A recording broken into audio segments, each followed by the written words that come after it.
মিথ্যা কথা বললে দুনিয়াতে 5টি মারাত্মক রোগ দেখা দেয়। মিথ্যা বলাই যদি আপনার স্বভাব হয়ে থাকে তাহলে নিশ্চিত থাকুন এই 5টি রোগ আপনি জীবিত থাকতেই আল্লাহ তাআলা আপনাকে দিবে। প্রত্যেকটি ধর্মে কেন মিথ্যা কথাকে মহাপাপ বলা হয়েছে তা নিয়েই আধুনিক গবেষকরা একটি নতুন তথ্য দিয়েছে। একটি মিথ্যা কথা বললে মানুষের কি ক্ষতি হয় তারই বাস্তব উদাহরণ দিয়েছে আধুনিক সভ্যতা। এবং মিথ্যা কথা বললে যে 5টি মারাত্মক রোগ হয় তা কতটা কঠিন এবং একটা মানুষকে কোন পর্যায়ে নিয়ে যেতে পারে তারও সত্যতা তুলে ধরেছে। আপনি যদি মুসলিম হয়ে নিজেকে ধন্য মনে করেন অবশ্যই আলহামদুলিল্লাহ কমেন্ট করবেন এবং সতর্কতার জন্য ভিডিওটি অবশ্যই শেয়ার করে দিবেন। মিথ্যা কথা হচ্ছে খুবই খারাপ একটি গুনাহ। একটি মিথ্যা কথা জাহান্নামে যাওয়ার জন্যই যথেষ্ট।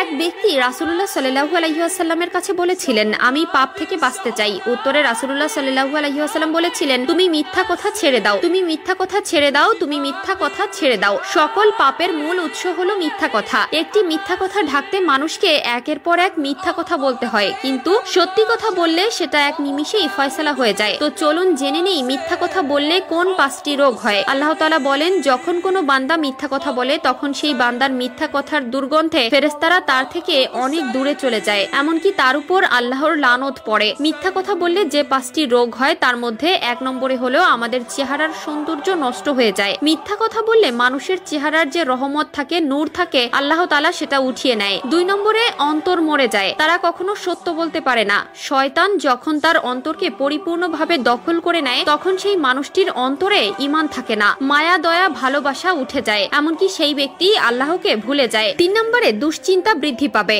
যে ব্যক্তি অতিরিক্ত মিথ্যা কথা বলে তার মধ্যে হার্ট অ্যাটাকের ঝুঁকি বাড়বে। তারা এতটাই দুশ্চিন্তার ভেতরে থাকবে যে সে নিজের উপর থেকে কন্ট্রোল হারিয়ে ফেলবে। আধুনিক স্বাস্থ্য বিজ্ঞান বলছে দুশ্চিন্তা মানুষের হার্টকে সরাসরি অ্যাটাক করে, এমনকি এই পর্যায়ে তাকে মৃত্যুর দিকে নিয়ে যায়। 4 নম্বরে স্মৃতিশক্তি লোপ পায়। যারা অতিরিক্ত মিথ্যা কথা বলে তাদের স্মৃতিশক্তি দিন দিন ক্ষয় হতে থাকে, কোনো কিছু মনে রাখতে পারে না, সবসময় খারাপ বিষয়ে মাথায় থাকে এবং ভালো বিষয়গুলো সবকিছুই ভুলে যায়। 5 নম্বর হলো মানুষের সাহায্য বন্ধ হয়ে যাবে। যে ব্যক্তি সবসময় মিথ্যা কথা বলে তার উপর থেকে মানুষের বিশ্বাস নষ্ট হয়ে যায়। সে যতই সত্য বলুক মানুষ সেটা বিশ্বাস করতে চায় না এবং তাকে সবসময় মিথ্যাবাদীদের কাতারে রেখে দেয়। কারণ মিথ্যা কথা বলতে বলতে আপনার অভ্যাস এমন হয়ে গেছে যে প্রতিটি কথাই আপনি মিথ্যা বলেন, যার কারণে মানুষ এখন আর আপনাকে সাহায্য করবে না। কোরআনের বর্ণনায় উঠে এসেছে এমন আরো বহুবিধ শাস্তির কথা, আর এসব বর্ণনার মাধ্যমে আল্লাহ তাআলা চেয়েছেন প্রিয় বান্দাদের সতর্ক করতে। জাহান্নামের এত সব বর্ণনা থাকলেও কিন্তু কোথাও আসেনি শীতল শাস্তির বর্ণনা।